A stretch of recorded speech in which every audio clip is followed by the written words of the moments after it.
नमस्कार मित्रों, स्वागत है आपका आपके अपने चैनल एस्ट्रो डिवाइन लाइट में। हम उपस्थित हैं सिंह लग्न की अपनी श्रृंखला लेकर के।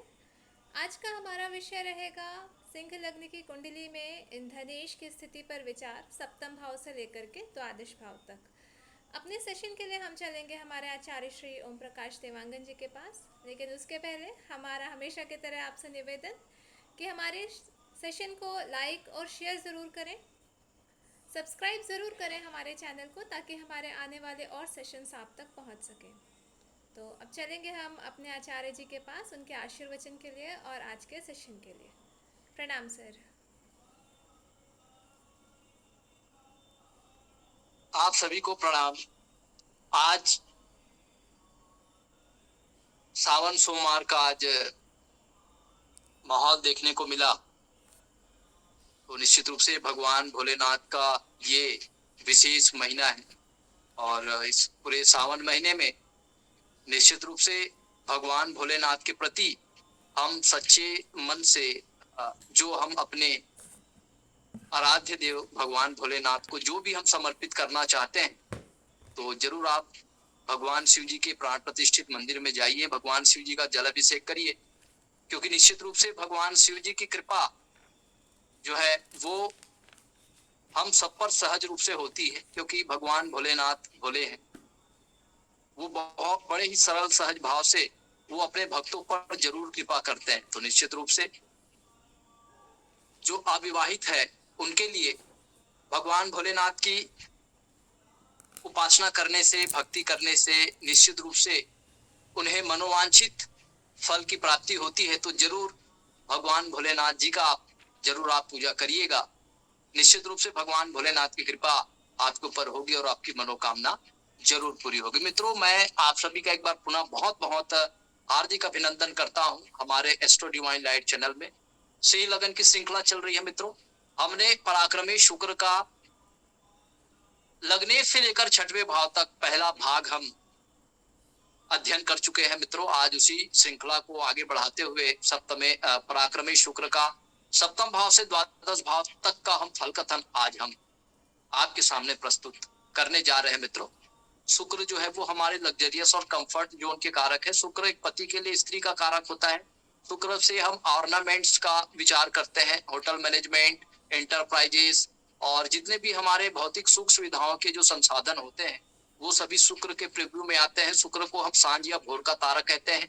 शुक्र जो है वो विवाह का भी कारक होता है। मित्रों, निश्चित रूप से शुक्र हमारे समस्त प्रकार के जो सुख सुविधाजनक जो संसाधन होते हैं उनके कारक होते हैं।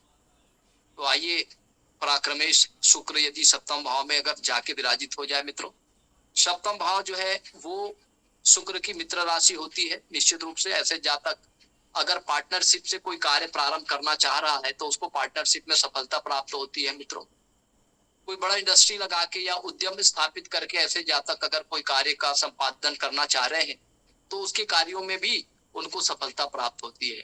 डेली इनकम के स्रोत जो है वो बने हुए रहते हैं। इनकी वैवाहिक जीवन काफी स्मूथली होती है और निश्चित रूप से इनकी जो धर्मपत्नी होगी वो बहुत ज्यादा बुद्धिमान और बहुत सुंदर इसको लाइफ पार्टनर की जो है वो प्राप्ति होती है। मित्रों, अगर हम शुक्र की सप्तम दृष्टि की बात कर लेते हैं मित्रों, तो शुक्र की सप्तम दृष्टि लगन पर होने की वजह से कोई भी शुभ ग्रह की दृष्टि यदि लगन पर होती है मित्रों, तो निश्चित रूप से जातक को बहुत अट्रैक्टिव बना देता है, बहुत सुंदर बना देता है, जातक को चरित्रवान बना देता है। जातक की जो पर्सनालिटी होती है बहुत ज्यादा आकर्षक होती है। चलिए मित्रों, यदि पराक्रमेश अगर अष्टम भाव में जाके विराजित हो जाए मित्रों, अष्टम भाव जो है वो शुक्र की उच्च राशि होती है। निश्चित रूप से ऐसे जो जातक होते हैं वो तरक्की करते हैं, अध्यात्म के क्षेत्र में डीप लेवल के साधना करते हैं। ऐसे जातक जो होते हैं निश्चित रूप से ऐसे जातक जो है उनको पैतृक संपत्ति का लाभ होता है, ससुराल से भी संपत्ति का लाभ होता है और किसी के मृत्यु से भी इनको बीमा राशि का भी इनको लाभ होता है। मित्रों, निश्चित रूप से तो ऐसे जातक जो होते हैं वो बहुत ज्यादा डिवोटेड होते हैं अपने साधना के प्रति, अपने काम के प्रति, और ये पराक्रम करते हैं। एफर्ट्स करते हैं ताकि इनको साधना में सिद्धि प्राप्त हो सके। जी हाँ मित्रों, चलिए मित्रों, यदि शुक्र की अगर सप्तम दृष्टि की हम बात कर लेते हैं मित्रों, तो शुक्र की जो सप्तम दृष्टि होती है, शुक्र की सप्तम दृष्टि जो है वो धन भाव पर होने के कारण, कोई भी शुभ ग्रहों की दृष्टि जब धन भाव पर होती है मित्रों, तो ऐसे जो जातक होते हैं उनका धन संचय में वृद्धि निरंतर रूप से होते जाता है। उनके कुटुंब परिवार से भी उनको पर्याप्त रूप से सहयोग की प्राप्ति होती है मित्रों। निश्चित रूप से ऐसा जातक जो है वो धनी होता है। ठीक है, शुक्र को हम मेडिसिन का भी कारक मानते हैं, नेत्र ज्योति का भी हम कारक मानते हैं। तो कुटुंब परिवार का पूर्ण सहयोग प्राप्त होता है। कुटुंब परिवार से पैतृक संपत्ति का भी इनको जो है वो लाभ प्राप्त होते हैं। अगर हम पराक्रमेश शुक्र यदि नवम भाव में जाके अगर विराजित हो जाए मित्रों, तो नवम भाव शुक्र की शत्रु राशि होती है, मेष राशि होती है। तो मेष राशि में शुक्र के विराजित होने से जातक के भाग्य में वृद्धि हो जाती है, लेकिन पिता के साथ इनके संबंध जो है वो मधुर नहीं रहते। पिता का जो सहयोग है वो जातक को प्राप्त नहीं होता। जातक को लंबी धार्मिक यात्रा करने से भी कुछ परेशानी जो है का सामना करना पड़ता है, और उच्च शिक्षा में भी कुछ विवादों के या कुछ बाधाओं के परिणाम स्वरूप जो है ऐसे जातक उसको कंप्लीट करते हैं, पूर्ण करते हैं। चलिए मित्रों, यदि हम शुक्र की अगर सप्तम दृष्टि की बात कर लेते हैं, तो तीसरे भाव में शुक्र की मित्र दृष्टि स्वराशि में दृष्टि होने की वजह से जातक के पराक्रम बढ़ जाते हैं। जातक अपने भाग्य उन्नति करने के लिए बहुत ज्यादा एफर्ट करता है, पराक्रम करता है, और अपने पराक्रम के दम पर ये अपने भाग्य को ये जो है उन्नत बनाते हैं। निश्चित रूप से ऐसे जो जातक होते हैं वो उनके छोटे भाई बहन जो है वो इनके लिए काफी सहयोगी एवं मददगार साबित होते हैं मित्रों।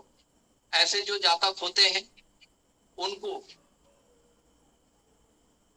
पड़ोसी भी काफी मददगार साबित होते हैं, और व्यापारिक यात्रा अगर ये करते हैं तो इनको व्यापारिक यात्रा से भी इनको धन लाभ प्राप्त होते हैं। चलिए मित्रों, यदि पराक्रम भाव का स्वामी शुक्र यदि दसम भाव में जाके विराजित हो जाए तो निश्चित रूप से जातक के पराक्रम बढ़ जाते हैं। जातक की रुचि जो है वो संगीत के क्षेत्र में हो सकती है, कला के क्षेत्र में हो सकती है। जातक के अंदर कोई क्रिएटिविटी या कोई क्रिएटिव कार्य से ये जुड़े हुए हो सकते हैं। ऐसे जातक जो होते हैं वो होटल मैनेजमेंट से जुड़े हुए कार्य कर सकते हैं। ऐसे जातक जो होते हैं निश्चित रूप से, क्योंकि ये मालव्य नामक पंच महापुरुष राजयोग बनाता है, तो जातक के जीवन में कभी भी धन की कमी का सामना करना नहीं पड़ता मित्रों। और इनको राजनीति में भी ऐसे जातक जो है वो एमएलए हो सकते हैं, एमपी हो सकते हैं। बहुत ज्यादा ये लग्जरियस और कंफर्ट हो सकते हैं ऐसे जातक जो होते हैं मित्रों, निश्चित रूप से। और ऐसे जो जातक होते हैं वो यदि होटल मैनेजमेंट से जुड़े हुए कार्य हो गया, ऑर्नामेंट से जुड़े हुए कार्य हो गया, कपड़ा के व्यापार से जुड़े हुए कार्य हो सकते हैं, इंटीरियर डिजाइनर हो सकते हैं, टूर्स एंड ट्रेवलिंग डिपार्टमेंट में भी ये कार्य कर सकते हैं, मैरिज ब्यूरो के संचालक हो सकते हैं इत्यादि जुड़े हुए, मॉडलिंग हो सकते हैं, सिंगर डांसर हो सकते हैं, म्यूजिक के क्षेत्र में, अभिनय के क्षेत्र में भी, रेडियो जॉकी, टीवी जॉकी के क्षेत्र में भी ऐसे जातक जो है वो तरक्की कर सकते हैं मित्रों। अगर हम शुक्र की सप्तम दृष्टि की बात कर लेते हैं तो अपने शत्रु राशि चतुर्थ भाव में होने की वजह से माता के स्वास्थ्य को लेकर के इनके मन में जो है चिंता के भाव देखे जा सकते हैं। ऐसे जातक को पैतृक संपत्ति से जुड़े हुए कोई विवाद का भी इन्हें सामना करना पड़ सकता है मित्रों। निश्चित रूप से ऐसे जो जातक होते हैं वो अपने माता से ये बहुत ज्यादा क्लोज होते हैं। शुक्र यहाँ पर कारक भी हो जाते हैं, तो ऐसे जातक की लग्जरियस और कंफर्ट जोन के साधन ये बना तो लेते हैं, लेकिन उसका सुख का भोग नहीं कर पाते। क्यों? क्योंकि वो अपने कार्य क्षेत्र में, क्योंकि जन्म स्थान से उसको दूर जाना पड़ता है, जिनके वजह से वो लग्जरियस और कंफर्ट के जो साधन होते हैं उनका ये उपभोग नहीं कर पाते। चलिए, अगर अगर हम पराक्रम भाव के स्वामी शुक्र यदि एकादश भाव में जाके विराजित हो जाए अपने मित्र राशि में, तो निश्चित रूप से ऐसे जातक को बड़े भाइयों का, मित्रों का सहयोग प्राप्त होता है। ऐसे जातक जो होते हैं वो स्त्रियों से इनको लाभ प्राप्त होता है। ऐसे जातक को छोटे भाइयों से भी लाभ प्राप्त होता है। मित्र वर्ग के मार्गदर्शन से ये जातक उन्नति करते हैं। ऐसे जातक शेयर मार्केट से भी जुड़े हुए कार्य कर सकते हैं, स्टॉक एक्सचेंज का कार्य ये कर सकते हैं।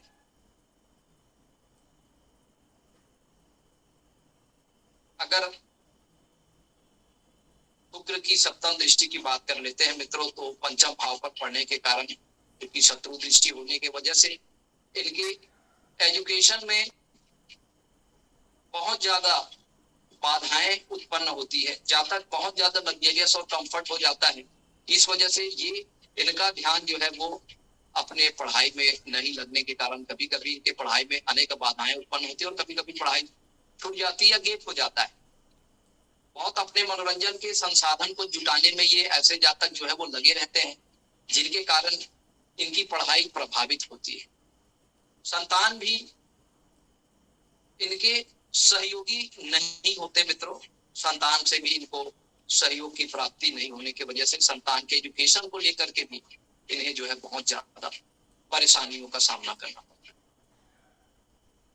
चलिए मित्रों, यदि पराक्रम भाव के स्वामी शुक्र यदि द्वादश भाव में अगर आ जाए कर्क राशि में, सौम्य राशि में, तो निश्चित रूप से ऐसे जो जातक होते हैं उनको दाम्पत्य का सुख प्राप्त होने में कुछ बाधाएं जो है वो आती है।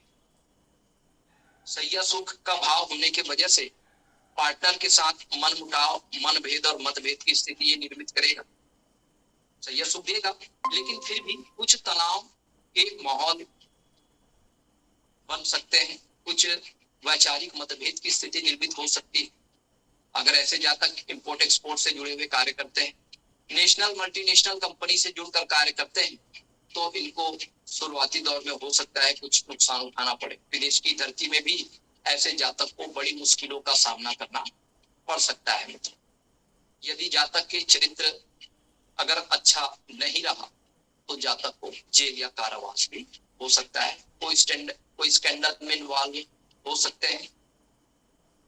तो निश्चित रूप से ऐसे जातक को शुक्र के निगेटिविटी से बचने के लिए ऐसे जातक को सलाह दी जाती है कि वो शुक्र के वैदिक मंत्रों का जाप करें, शुक्र के बीज मंत्रों का वो जाप करें और माता लक्ष्मी के कनकधारा स्तोत्र का पाठ करें और अपने घर में गुलर या डूमर का वृक्ष जरूर लगाएं और रोज नहाने के बाद गुलर के पेड़ में वो रोज पानी दे, ताकि शुक्र से होने वाले जो भी निगेटिविटी है या नकारात्मक प्रभाव है, उस नकारात्मक प्रभाव से जातक अपनी सुरक्षा कर पाए मित्रों। तो इस तरह से हमने आज सीखा कि सिंह लगन की कुंडली में पराक्रमेश शुक्र का सप्तम भाव से द्वादश भाव तक क्या क्या फल कथन हमारे शास्त्रकारों के द्वारा कहे गए, इसको हमने आपके सामने प्रस्तुत किया मित्रों। यदि फिर भी आपके मन में किसी प्रकार का कोई डाउट है, कोई शंका है, कोई क्वेश्चन है, तो आप उसे शेयर कर सकते हैं।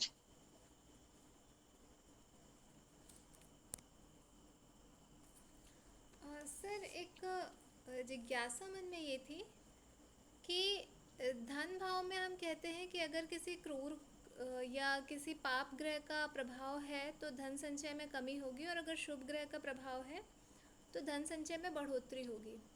यदि ऐसा हो कि लग्न कुंडली में पाप ग्रह हो धन भाव में, लेकिन चलित कुंडली में वहाँ से पाप ग्रह हट जाए और शुभ ग्रह आ जाए, तो इसका क्या फल कथन कहेंगे? बहुत बढ़िया प्रश्न अपराजिता जी। निश्चित रूप से, क्योंकि देखिए चलित कुंडली को भी हमें एक नजर दृष्टि डालनी है।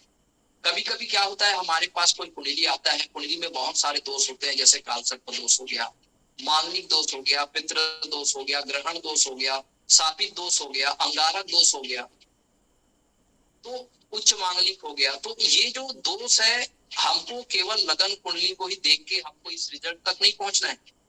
तो एक नजर हमें चलित कुंडली पर भी अपनी दृष्टि डाल देनी चाहिए, क्योंकि चलित कुंडली में जो है वो वास्तविक पोजीशन होता है ग्रहों का, तो उन पोजीशन को डिग्री वाइज हमें जरूर चेक करना है कि वास्तव में वो ग्रह कौन से भाव का वो फल देने वाला है। मान लो अगर मेष लगन की कुंडली है, अगर चतुर्थ भाव में मंगल बैठ के मांगलिक दोष बना रहा है और मंगल की जो डिग्री है वो 27 डिग्री है। मान लो हमने चलित कुंडली देखा और चलित कुंडली में वो मंगल मान लो पंचम भाव में आ गया या मंगल जो है वो तृतीय भाव में आ गया, तो उसे हम मांगलिक नहीं कहेंगे। तो ये कभी कभी हमें भ्रांति हो जाती है कि हम केवल लगन कुंडली को देख के बड़े आसानी से कह देते हैं कि वो जातक तो मांगलिक है, लेकिन जब तक हम चलित कुंडली को जब तक देखेंगे नहीं तब तक हमें कोई भी नतीजे तक नहीं पहुंचना। तो निश्चित रूप से अगर धन भाव में लगन कुंडली में पाप ग्रह बैठे हुए और चलित कुंडली हम देखते हैं तो धन भाव पे कोई पाप ग्रहों का प्रभाव नहीं है, तो ये हम ये नहीं कहेंगे कि उस पाप ग्रह के कारण धन संचय में कमी हो, बल्कि हम ये कहेंगे कि ऐसे जातक के बैंक बैलेंस बढ़ेंगे। अगर मान लो कोई शुभ ग्रह की दृष्टि पड़ गई धन भाव में या शुभ ग्रह बैठे हुए तो निश्चित रूप से धन संचय करेगा, उसकी खर्च जो है वो कम हो जाएगा, क्योंकि पाप ग्रह पड़ेगा तो वो धन का खर्च ज्यादा करवाएगा, तो फिर कहां से बैंक बैलेंस बचेगा। तो इस वजह से क्योंकि द्वितीय भाव में पाप ग्रह का बैठना जातक को तामसिक स्वभाव का बनाता है।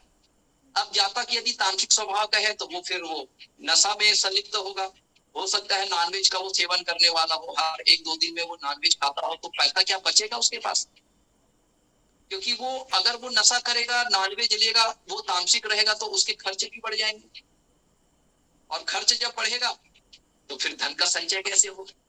इसलिए क्योंकि ये सेकंड भाव हमारे डिलीशियस खाने पीने का भाव होता है, तो जातक अगर बहुत ज्यादा अपने खान पान में खर्चा करेगा, बहुत महंगे महंगे चीजों का अगर वो आदी हो चुका है, तो भाई बैंक बैलेंस तो बनेगा ही नहीं, खर्च ही होता जाएगा। फिर उसका हो सकता है कुटुंब परिवार के लिए या कुटुंब परिवार के लिए भी वो उसके स्वास्थ्य को लेकर के भी उसके खर्चे हो सकते हैं, जिसके वजह से उसके बैंक बैलेंस, क्योंकि ये हमारा कुटुंब परिवार का भाव है। कोई पाप ग्रह बैठा है तो कुटुंब परिवार में कोई ना कोई बीमार होगा, जिसकी वजह से भी आप धन खर्च कर सकते हैं, जिनकी वजह से आपका बैंक बैलेंस कम हो सकता है। इसलिए कहा जाता है कि सेकंड भाव में यदि पाप ग्रह का प्रभाव हुआ तो पैसे जो है वो खर्च होंगे और धन संचय नहीं हो पाएगा। यदि शुभ ग्रह का प्रभाव है, दो या दो से अधिक शुभ ग्रह का प्रभाव है, तो बैंक बैलेंस बढ़ेगा, जातक मित्र व्यय होगा और जरूरत की चीजों पे ही वो धन खर्च करेगा।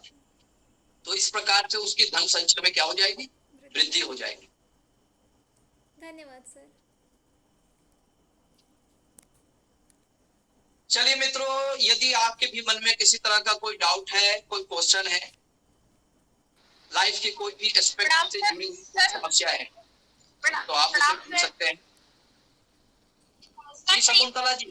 जी सर, मैं पूछ रही थी कि अगर सेकंड हाउस में अगर पाप ग्रह का इफेक्ट है और जो आपने सारी हानियां बताई है कि ये सब चीजें होती हैं, तो हम उन्हें कैसे चीजों से बचे, उस ग्रह के पाप ग्रह के इफेक्ट को कैसे कम कर सकते हैं। आप कहना ये चाह रहे हैं कि सेकंड भाव में केवल पाप ग्रहों की दृष्टि हो, शुभ ग्रह का प्रभाव ना हो। हाँ, नहीं शुभ ग्रह भी हो साथ में पाप ग्रह की इफेक्ट भी, क्योंकि जो चीजें आप बता रहे हो सेम, मेरे भी सेकंड हाउस में मंगल राहु और शुक्र बैठे हैं और लग्न में क्या नाम से शनि चंद्रमा और बुध साथ में, कहीं ना कहीं इफेक्ट तो है ना सेकंड हाउस में। देखिए क्या है, अगर लगन में पाप ग्रह बैठा हुआ है तो वो हमारे पर्सनालिटी को वो प्रभावित करेगा जी। और यदि हाँ हमारे चरित्र को भी वो प्रभावित कर सकता है, क्योंकि कोई भी पाप ग्रह या असुर ग्रह हमारे लगन में यदि बैठे तो हमारे अंदर वो आसुरी प्रवृत्ति भी दे देगा, जो असुरों की प्रवृत्ति हमेशा छीन के खाने वाली। असुर को प्रवृत्ति क्या थी, क्रोध था पहले, गुस्सा था, छीन के खाने वाला तो फिर कभी भी नहीं हो पाया, लेकिन हाँ उसको क्रोधी बना देगा। हाँ, लगन का पाप ग्रह। यदि धन भाव में अगर पाप ग्रह बैठे हैं तो अभी जैसे कि मैंने बताया, धन भाव में कोई भी पाप ग्रह का बैठना ये धन संचय के लिए उपयुक्त नहीं माना जाता। ऐसा जातक जो है वो धन का व्यर्थ रूप से क्या करता है, व्यय करता है। जी बीमारी में या फिर किसी न किसी मतलब प्रॉब्लम ऐसी हो जाती है कि धन खर्च हो जाता है। जी जी जी, बिल्कुल हाँ, बिल्कुल। संचय नहीं हो पा रहा, तो उसके इफेक्ट से अपन कैसे बच सकते हैं, क्या करें उनके मतलब शुभ फल पूरी तरीके से तो नहीं हो, लेकिन हाँ पाप ग्रह का इफेक्ट थोड़ा कम हो जाए अपने। देखिए क्या होता है, जब भी कोई पाप ग्रह का प्रभाव किसी भाव विशेष पर होता है तो हमें उस पर्टिकुलर पाप ग्रहों के बीज मंत्रों का हमें सबसे पहले जाप करना चाहिए, या उस ग्रहों के जो लॉर्ड होते हैं, देव होते हैं, जैसे मंगल ग्रह है तो हनुमान जी का आप पूजा कर सकते हैं, हनुमान चालीसा का नियमित रूप से आप पाठ कर सकते हैं। यदि राहु का प्रभाव आया तो आप दुर्गा सप्तशती का पाठ कर सकते हैं, विष्णु सहस्त्र नाम का पाठ कर सकते हैं। शनि का प्रभाव आया आप शनि का उपाय कर सकते हैं। शनि का और हनुमान जी का तो मैं करती हूँ सर, शनि भगवान का भी हाँ जी, हर शनिवार को जाती हूँ। निश्चित रूप से हाँ, ये रेमेडी आप करेंगे तो उनके जो अशुभ प्रभाव होंगे वो अशुभ प्रभाव में वो क्या करेंगे, कभी करेंगे। हाँ, और वो शुभ फल आपको प्रदान करेंगे। बुद्ध का पॉजिटिव इफेक्ट लेने के लिए जैसे गणेश जी का धूप, हरी धूप वगैरह चढ़ाना, ये सब करती हूँ। जी जी जी, बिल्कुल बिल्कुल। बुद्ध के लिए आप गणेश जी को दुआ चढ़ा सकते हैं, गणेश शीर्ष का आप पाठ कर सकते हैं, और बुद्ध के बीज मंत्रों का भी जाप करेंगे, गौ माता का सेवा करेंगे। निश्चित रूप से बुद्ध से आने वाली जो निगेटिविटी है वो क्या होगी, समाप्त हो जाएगी। Thank you sir, thank you ji. चलिए मित्रों, यदि आपके भी मन में किसी तरह का कोई डाउट है, आपके मन में कोई प्रश्न पूछना चाहते हैं, कोई समस्या से लेकर यदि आप अपने जीवन में परेशान हैं, तो आप हमारे इस एस्ट्रो डिवाइन लाइट चैनल से जुड़कर आप अपने समस्या का समाधान कर सकते हैं। मित्रों, निश्चित रूप से हर शाम 7:30 बजे हमारा एस्ट्रो रेमेडियल सेशन क्लास और बेसिक एस्ट्रोलॉजी क्लास का सेशन होता है। आप उसमें जुड़ के आप चाहे तो एस्ट्रोलॉजी आप सीख सकते हैं मित्रों, क्योंकि हमारा एस्ट्रो डिवाइन लाइट का ये मंच ही है आप लोग के लिए कि आप वैदिक एस्ट्रोलॉजी से जुड़े हुए किसी भी प्रकार की अगर समस्या आपके मन में है तो आप उसे हमारे इस चैनल से जुड़कर उसका समाधान आप प्राप्त कर सकते हैं। मित्रों, आपने बड़े शांति और धैर्य के साथ आज हमारे सेशन को आपने सुना, इसके लिए आपका बहुत बहुत साधुवाद। परमात्मा आपको स्वस्थ रखे, आनंदित रखे। इसी शुभ और मंगल कामनाओं के साथ अब आपके स्टोर फ्रेंड को इजाजत दीजिए मित्रों। नमस्कार। प्रणाम सर।